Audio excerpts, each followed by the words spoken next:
우리 생각 속에서 움직이는 코로나에 대한 생각들은 굉장히 공포스러운 것이라고 볼 수 있는 이유가 가장 기본적인 욕망이었던 식욕을 공포가 눌렀습니다. 눌렀다고요? 눌렀어요? 그러니까 식욕보다 공포가 더 위로 올라갔어요.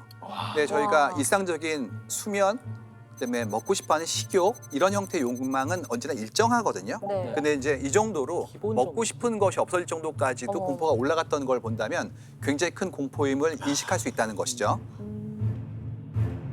한국 같은 경우는 메르스의 악몽이 있었고요. 네. 그래서 사스의 경험이 있으신 분도 계시고요. 그다음에 신종플루도 있고 그래서 그때의 경험이 있기 때문에 우리가 비슷한 형태의 문제가 나왔을 때 이런 부분들을 좀 잘 관리할 수 있지 않을까라고 생각하시는데요. 데이터를 보면 규모나 전체 기간이 달라요.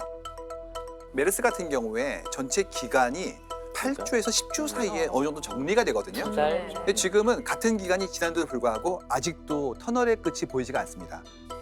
근데 공포라는 게 왜 생기느냐 생각을 했더니 아직 치료약이 없잖아요. 맞아요. 그러니까 치료약이 없는 바이러스에 내가 감염되거나 우리 가족이 감염되면 어떡하지? 하는 그런 공포가 일단 제일 큰 것 같아요. 불확실성이 그쵸. 가장 중요한 부분이에요. 선생님, 요즘 또 변수보다 뉴스에 훨씬 더 많이 보잖아요. 그런 것도 있지 않을까? 언론 그렇죠. 통해서 생기는 예. 공포심이나 그런 거. 계속 일정 부분만큼 지식과 잘못된 뉴스 같은 형태의 공포심이 연결될 수 있는 부분들의 정보의 수집을 좀 제한해야겠죠. 지금 현재 17,125건 이상의 저희가 바라보고 있는 키워드 셋이 있어요. 이 키워드 세트를 늘 보고 있다가 그중에서 이번 사건이 일어난 다음에 증가했던 것들을 모아보았습니다. 그게 한 1,195건쯤 되고요. 이 중에서 증가율이 높았던 것들을 추려보았더니 한 50가지 정도의 키워드들이 나왔거든요. 네. 그걸 보여드리면 다음과 같습니다. 코로나 발병 후에 증가한 키워드들이에요. 그래서 최근에 일어났던 변화 속에 우리 삶의 변화가 어느 쪽에서 촉발되었거나 혹은 더 커질 것인지를 이해할 수가 있겠죠. 네. 주목할 만한 키워드는 종일이었어요. 그러니까 하루 종일 시간을 같이 보내는 게 보이거든요. 네. 최근에 인터넷 그 질문 칸에 60대 엄마 아빠를 어떻게 놀아드려야 될까요? 라는 질문을 봤어요. 맞아. 아이들은 또 그게 걱정인 거예요. 자녀 입장에서는. 맞아. 대화도 없고. 맞아. 희한하다.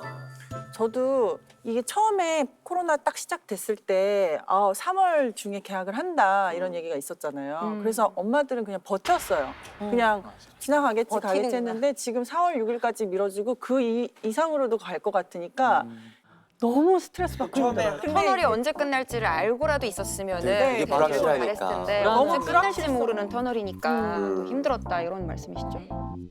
두 번째는 공간의 축소라고 할 수 있어요. 그래서 공간이 축소된다는 건 어떤 거냐 하면 내가 활동하던 영역 자체가 작아지는 거예요. 생활 반경이 작아. 그렇죠. 직장에서도 있고 카페도 가고 그다음에 맞아. 산책도 하고 이런 식으로 어른들 곳에 있다가 작은 공간이 축소가 되는 순간 아무래도 답답함을 좀 느끼죠. 맞아. 예, 그러다 보니까 그 공간의 축소라는 부분들은 심적으로도 불안감을 느끼게 되고 관계도 마찬가지로 작아지는 것들과 결합되는 경우에 더 힘듦을 느끼게 되거든요. 보시면 지금 친구의 순위보다 남편이 올라갔어요. 네, 이렇게 역전되는 일이 잘 일어나지 않거든요. 그러니까 이제는 어울리고 함께 어떤 활동을 하든 동호회라든지 이런 것들이 아무래도 사회적 거리두기 때문에 좀 네. 힘들어지죠. 그러니까 오롯이 식구들과 함께 있는 거예요. 어색한 것 같아. 맞아. 익숙해질 시간이 필요해. 익숙해지면 행복해요. 근데 초반에는 되게 힘들어요. 맞습니다. 그래서 자꾸 집에서 할 수 있는 것들에 대한 관심이 높아지는 네. 것 같아요. 혼자 놀기. 네, 네. 맞아요. 저는 집순이였어요 원래. 그래서 지금 적응하는데 많이 힘들진 않는데 다만 좀 추가된 게 아이들이 집순이가 되니까 층간 소음이 너무 심한 거예요. 평소 없던 것들이 그럴 수 있겠다. 와 스트레스가 너무 받는 거예요. 저는 최근에 가구, 이제 수납 가구 같은 게 필요해서 주문을 했는데 전화하는 곳들마다 현재 주문량이 폭주해서 4월 둘째 주가 지나야지 배달을 받을 수 있다고. 그러니까 이게 뭐 평소에 돌보지 않던 살림을 돌보게 되는 것도 있고 재택근무가 늘어나다 보니까 홈 오피스를 만들어야 돼서 맞아. 그런 사무용 가구들이 지금 현재 전부 품절이에요.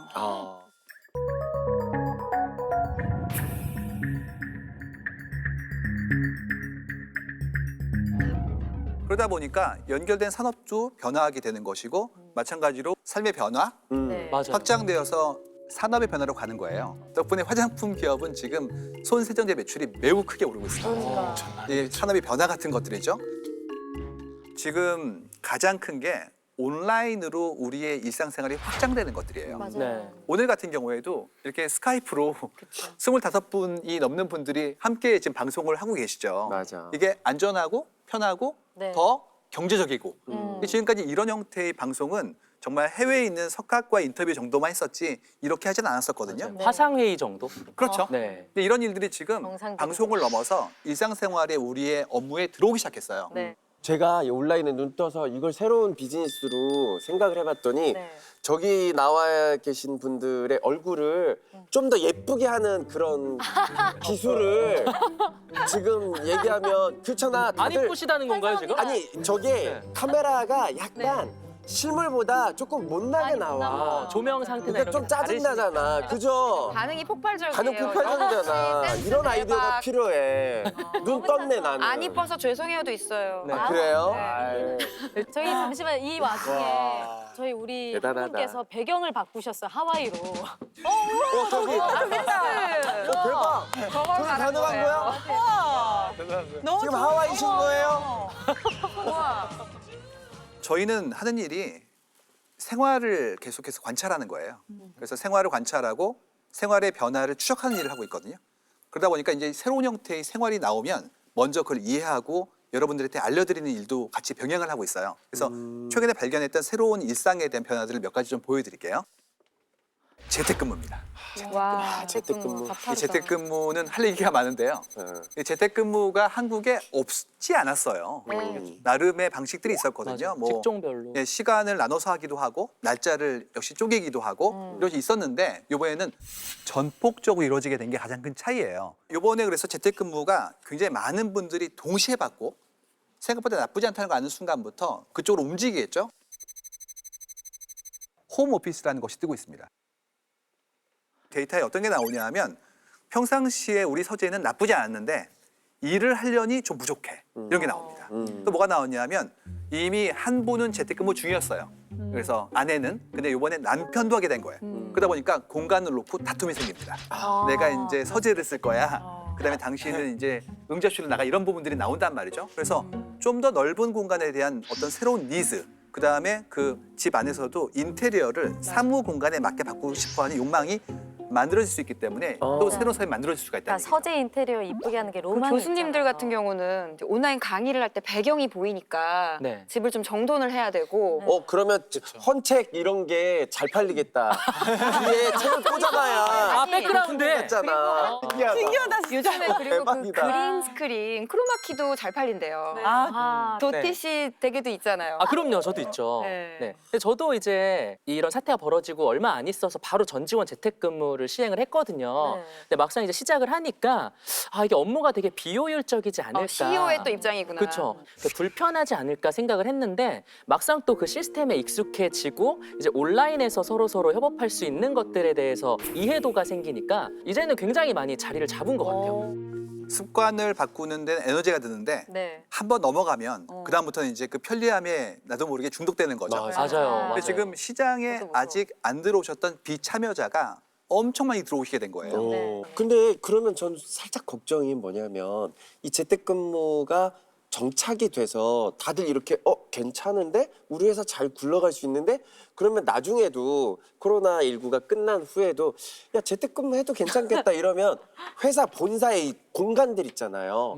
이런 것들이 별 필요가 없을 때도 생기겠어. 역시 사업가 이제 오, 이미 그런 일이 벌어지고 있는 게 그 빌딩이 공실화가 예, 되거든. 시대화 일어나는 게 벌써 쉐어드 오피스라는 게 나와서 네. 몇 년째 운영 중에 있는데 아직까지는 큰 기업들은 사옥을 유지했거든요. 그렇지. 만약에 그분들이 이제 조금씩 방을 빼기 시작하면 맞아요. 예, 어떤 일이 일어날지는 아무도 모르는 거죠. 아, 혁명이 일어날 수도 있어. 어떻게 보면 네. 업무에. 아니 이게 진짜 세계적인 흐름을 확 바꾼 계기가 될 것 같다라는 생각이 문득 들면서 좀 무섭네요. 우리도 모르게 역사를 만드는 데 가운데 서 있을 수도 있습니다. 네.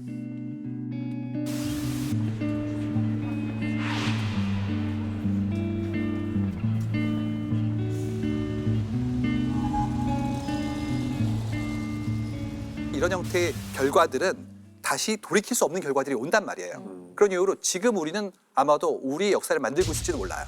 그렇기 때문에 지금 심각하게 고민하고 많이 준비하고 충분한 데이터를 기반으로 더 나은 미래를 만들기 위해서 같이 합의해야 되지 않을까 이런 부분들이 제가 드리고 싶은 말씀입니다.